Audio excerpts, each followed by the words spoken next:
Assalamualaikum warahmatullahi wabarakatuh. Kami dari kelompok 5 akan bertanya jawab dengan teman saya Siti Bainah dan saya sendiri Titania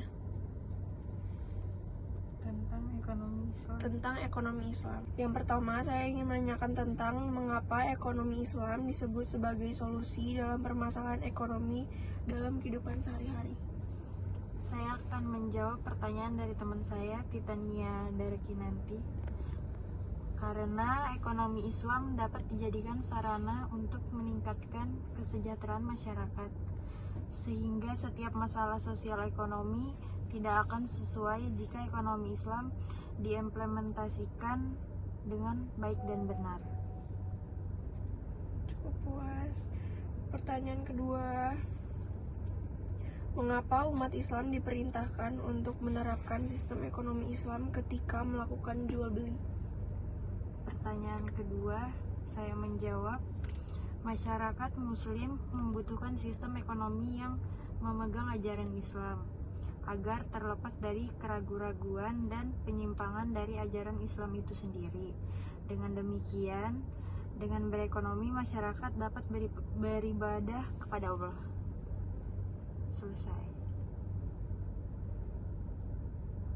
Yang ketiga,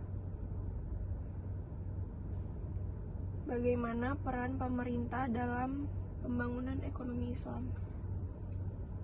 Jawaban pertanyaan ketiga, dalam Islam, negara memiliki peran untuk mengatur dan mengawasi ekonomi, memastikan kompetisi di pasar berlangsung sempurna, informasi yang merata, dan keadilan ekonomi. Selesai. Pertanyaan ketiga. Pertanyaan keempat, apa perbedaan ekonomi Islam dengan ekonomi syariah? Perbedaannya, dalam konteks buku ini, penggunaan istilah ekonomi syariah dan ekonomi Islam merupakan hal yang sama dan tidak perlu diperbedakan. Lanjut, pertanyaan kelima, saya ingin menanyakan mengapa di Indonesia tidak menggunakan sistem ekonomi Islam secara menyeluruh, mengingat mayoritas penduduk di Indonesia yang beragama Islam.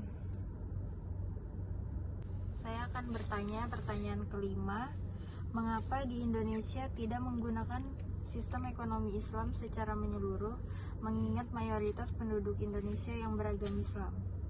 Baik, saya akan menjawab pertanyaan Siti Bainah.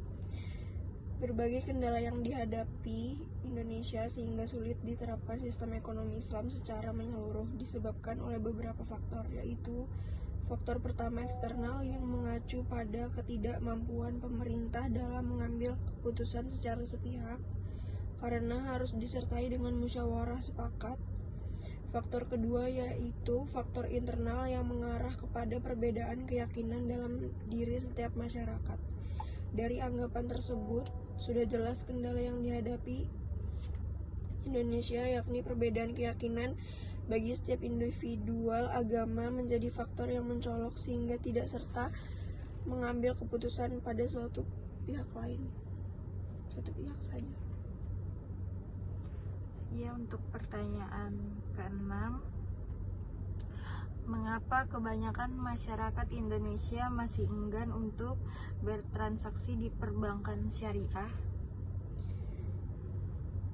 Ada beberapa faktor yang membuat masyarakat enggan menabung di perbankan syariah. Di antaranya adalah kurangnya sosialisasi kepada masyarakat sehingga mengakibatkan masyarakat terbatas dalam mengakses informasi dan akhirnya kurang mendapat hati di masyarakat.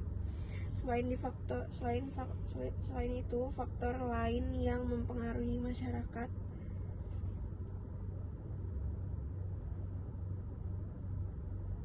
yakni sumber daya manusia yang tidak mumpuni sehingga pengembangan dari perbankan syariah itu sendiri menjadi kurang optimal. Oke, sekian dari kelompok kami. Kurang lebihnya mohon maaf.